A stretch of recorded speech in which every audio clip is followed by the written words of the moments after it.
What a huge box, and from Japan, weighing in at 17.8 kilos. It's going to be amazing. Let's get stuck straight into it. Hi, my name is Joel. I've been collecting video games from the age of 8 and Japanese video games from the age of 12. Yep, 12. Japanese games always have better artwork and more content, not to mention the thousands of games that haven't been released anywhere else in the world. I live in Australia and luckily Japan is not too far away. The best part is, I have heaps of contacts I've gathered over decades. This is what's in the box, Japan.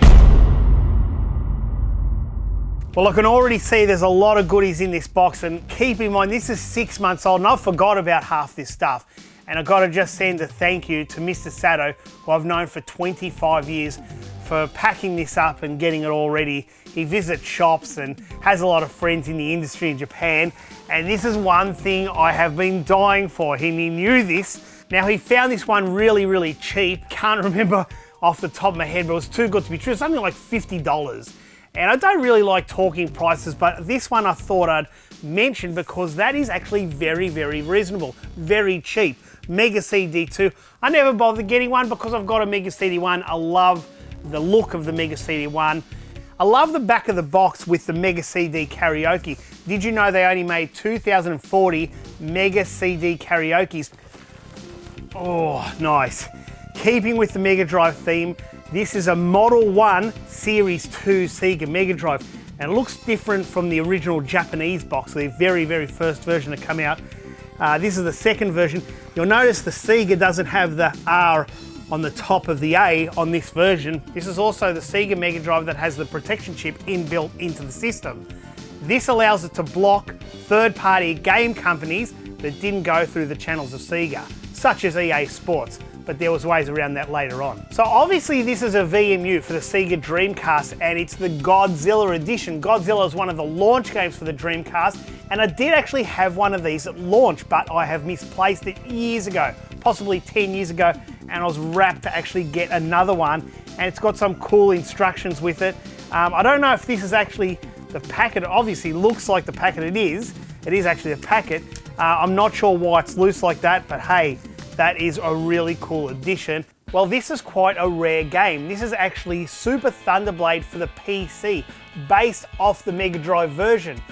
Really cool and pretty much brand new condition. Actually can't wait to power it up and see what it plays like. Is it going to be better than the Mega Drive, or is the Mega Drive version going to hold up? Now here's something I've never seen. This is actually a wireless controller for the PC Engine, and there is a unit in there, I hope, because it needs the base unit, but this is a spare one, so we'll pull it out and have a look, and look at that. That is actually brand new. And as you can see, it's just a regular 2-button controller, and your batteries go in the back there. Wow, look at that, it takes 4 AAAs. Let's see where the other unit is, and it is down here. We'll get that out now. Okay, so this is the base unit for that controller. Now, this should come with another controller as well. And it does. So you can see there it is, the controller, exact same one, and it's still got its plastic on. This one looks like it may have been used once or twice.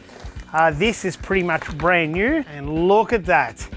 So you just connect that to your PC Engine or your Duo or any of those systems, Super Grafx, and it's got a fairly long cord on it, so that's quite good, and it works via infrared.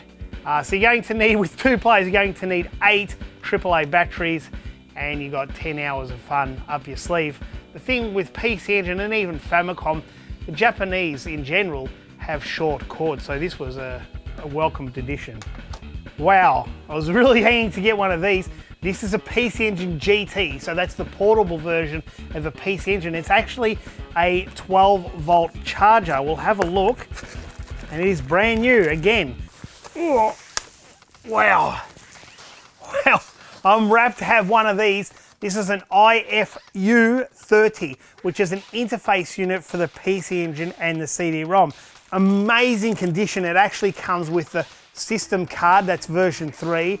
And what's that? That's the bank card. So you can use this system to call up banks if you had the modem.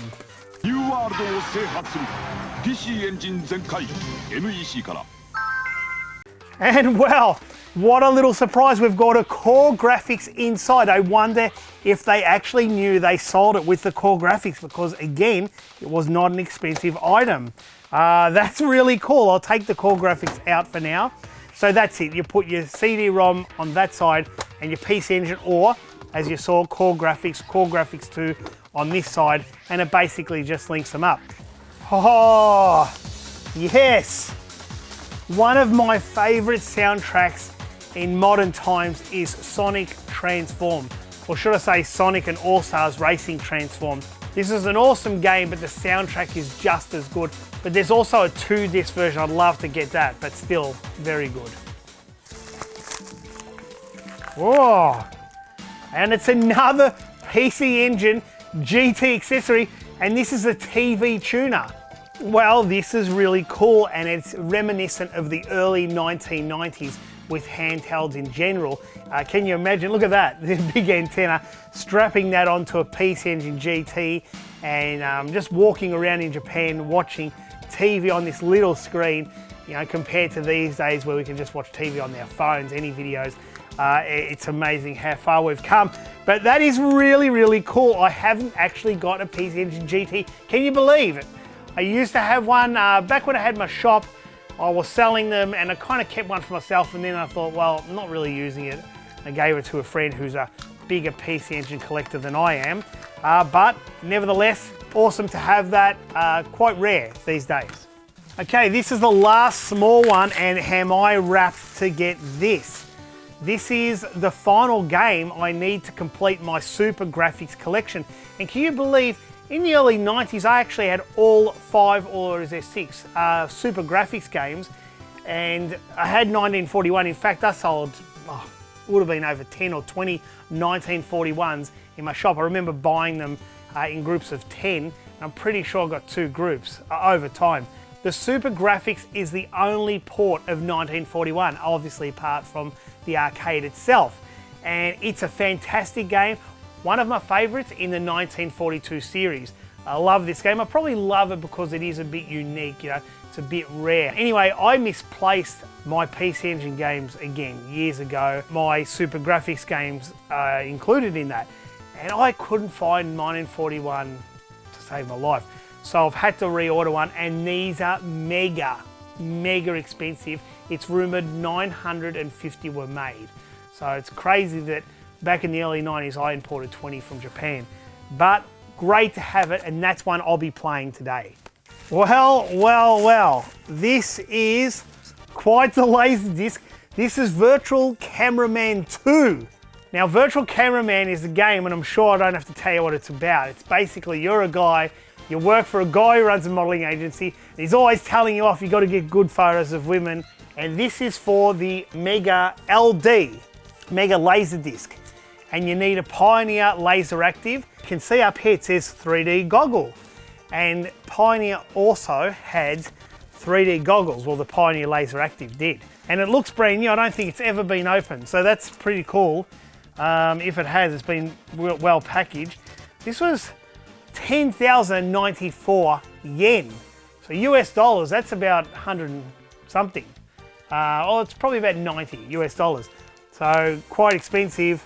And it says here, you can see a glossy thing, 18. So 18 and over. Well, another Mega LD game, and this is Pyramid Patrol. This is actually a really good game, and there it is on the back. This is new again, so the Laserdisc is in that sleeve, and that's the cover. How cool is that? Just the artwork alone, not expensive. Not expensive, didn't sell too great, and I'm pretty sure the other 2 LDs will be Mega LDs as well. And this one here is another, so Mega LD. You can also get PC Engine LD games because the Laserdisc, or Laser Active, had a PC Engine adapter. So they're for the PC Engine LDs. So this is Rocket Coaster. I have no idea what this game's about. Both are Taito, I forgot to mention that. So both those games are made by Taito. I can't wait to get stuck into them. It's Virtual Cameraman Part 1. Again, 18 and over. On the Mega LD. So now I've got Part 1, Part 2, and I'm pretty sure the Sega Saturn version is Part 3. Now this one, I have no idea what this actually is.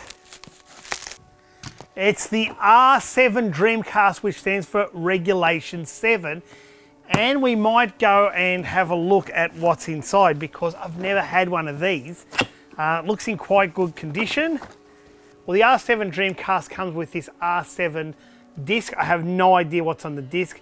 It's probably just a video telling you about it. Also the Dream Passport, but this is the crown jewel, the R7 Dreamcast itself. I'm surprised Sega didn't release black Dreamcast in general. Maybe a year into its life, just change up the color just to get the marketing a bit of a spark. But anyway, it looks cool, the R7 Dreamcast.